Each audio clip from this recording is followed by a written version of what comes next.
मैं राजू अहिरे, अनुसूचित जाति उपवर्गीकरण समन्वय छत्रपति संभाजीनगर।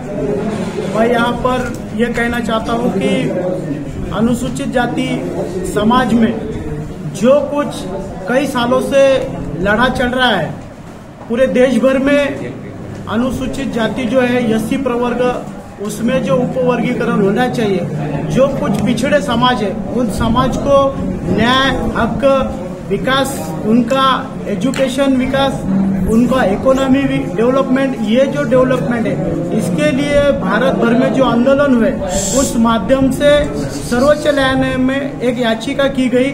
उस माध्यम से पिछले 1 अगस्त 2024 को एक सर्वोच्च न्यायालय की 11 समिति जो न्यायमूर्ति की थी, उन्होंने रिजल्ट दिया कि भारत देश में सभी और जो पिछड़ी जमात है उन जमात को एससी में से आरक्षण दी जाए, और उसी माध्यम से सभी राज्यों में प्रमुखतः आंध्र प्रदेश, कर्नाटका, हरियाणा, आंध्र प्रदेश, यहाँ पर पहले से ही पिछड़ी जमाती को अबकड़ आरक्षण दिया जाए, इस प्रकार की मुहिम शुरू हुई थी।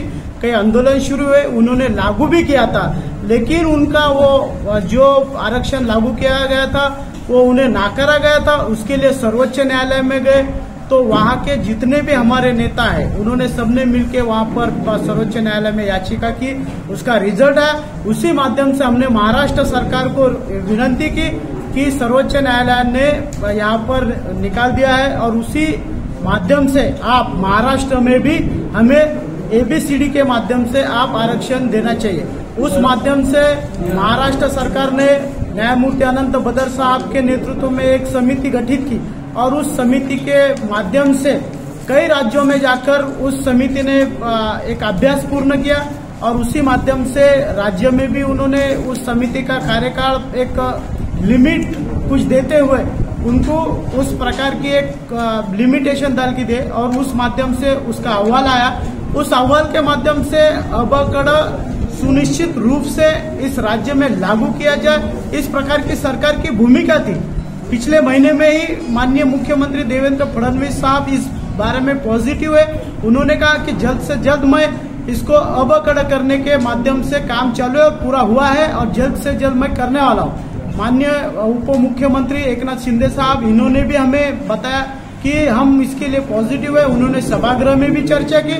माननीय उप मुख्यमंत्री अजीत दादा पवार साहब, इन्होंने भी पॉजिटिव है, वो भी इस माध्यम से हमारे साथ है।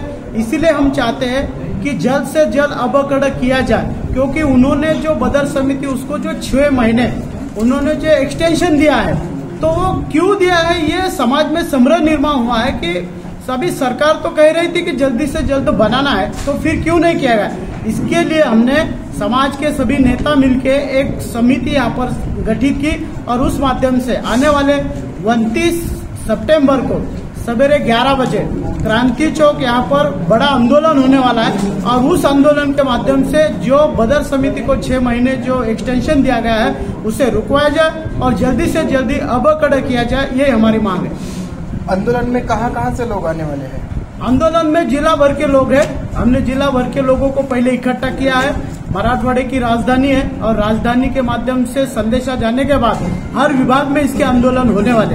एक अंदाजा कितनी पब्लिक आने का अंदाजा है? हमारा टारगेट है 4 से 5 हजार लोग आना चाहिए। उस माध्यम से हमारी व्यूह रचना है और लोग आएंगे। आपका नाम और आपका परिचय? मैं राजू अहिरे, मातंग समाज, सकल मातंग समाज समन्वयक, अनुसूचित जाति उपवर्गीकरण समन्वयक।